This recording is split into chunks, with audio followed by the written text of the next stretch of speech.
اہم خبر پاک افغان کشیدگی میں جو ہے اضافہ ہو رہا ہے۔ درمیان حالیہ جو کشیدگی ہوئی ہے مہینوں سے بڑھ رہی ہے، لیکن فروری 2026 کے بعد صورتحال انتہائی سنگین ہو گئی ہے۔ دونوں ممالکوں نے ایک دوسرے پر سرحد پار حملے، شدت پسندوں کی حمایت اور فضائی کارروائی کے الزامات لگائے ہیں۔ دونوں یہ کہہ رہے ہیں کہ جو ہے نا آپ جو ہے وہ دہشت گردوں کو سپورٹ کر رہے ہیں۔ افغانستان کہہ رہا ہے کہ پاکستان کر رہا ہے، جبکہ پاکستان کہہ رہا ہے کہ افغانستان کر رہا ہے۔ پاکستان کا موقف ہے کہ ٹی ٹی پی جو ہے تحریک طالبان پاکستان افغانستان کی سرزمین استعمال کر کے پاکستان میں حملے کر رہی ہے۔ اسلام آباد نے متعدد بار افغان طالبان حکومت سے کارروائی کا مطالبہ کیا، مگر پاکستان کے مطابق خاطر خواہ اقدامات نہیں ہوئے۔ دوسری جانب افغانستان جو ہے، افغان طالبان کا کہنا ہے کہ افغانستان اپنی سرزمین کسی کے خلاف استعمال نہیں ہو دے گا۔ پاکستان اپنی اندرونی سیکیورٹی ناکامیوں کا الزام جو ہے وہ افغانستان پر ڈال رہا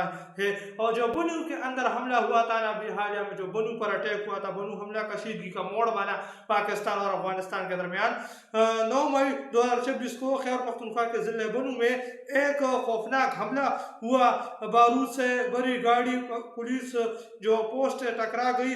اس کے فوراً بعد جو مسلح حملہ آور نے فائرنگ شروع کر دی، کم سے کم 14 سے 15 پولیس اہلکار جو ہے وہ شہید ہو گئے، کئی عمارتیں تباہ ہو گئی۔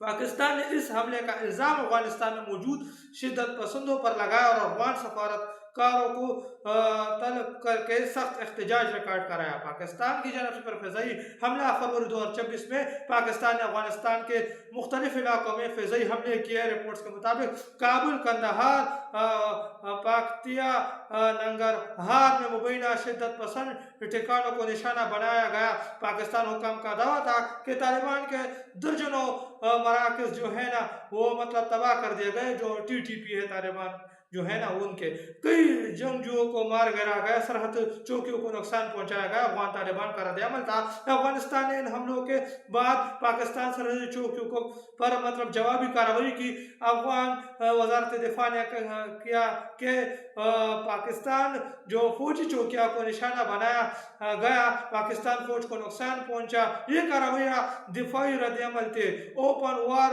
والا بیان ان کی جانب سے جو جاری کیا، پاکستان کو وزیر دفاع خواجہ آصف نے ایک سخت بیان دیا، اب یہ اوپن وار ہے۔ اس بیان کے بعد عالمی میڈیا میں خدشات بڑھ گئے کہ دونوں ممالکوں میں مکمل جنگ کی طرف جا سکتے ہیں۔ انسانی بحران اور نقل مکانی، اقوام متحدہ اور دیگر اداروں کے مطابق سرحدی علاقوں میں سینکڑوں شہری ہلاک یا زخمی ہوئے، ہزاروں خاندان بے گھر ہو گئے، بعض علاقوں میں سکولوں اور بازار بند ہو گئے۔ یہ رپورٹ کے مطابق صرف 3 ماہ میں UNAMA جو ہے 372 شہری ہلاک، 397 زخمی ہوئے۔ عالمی رد عمل کے مطابق چین، قطر اور ترکی کے ثالثی کی کوشش کی۔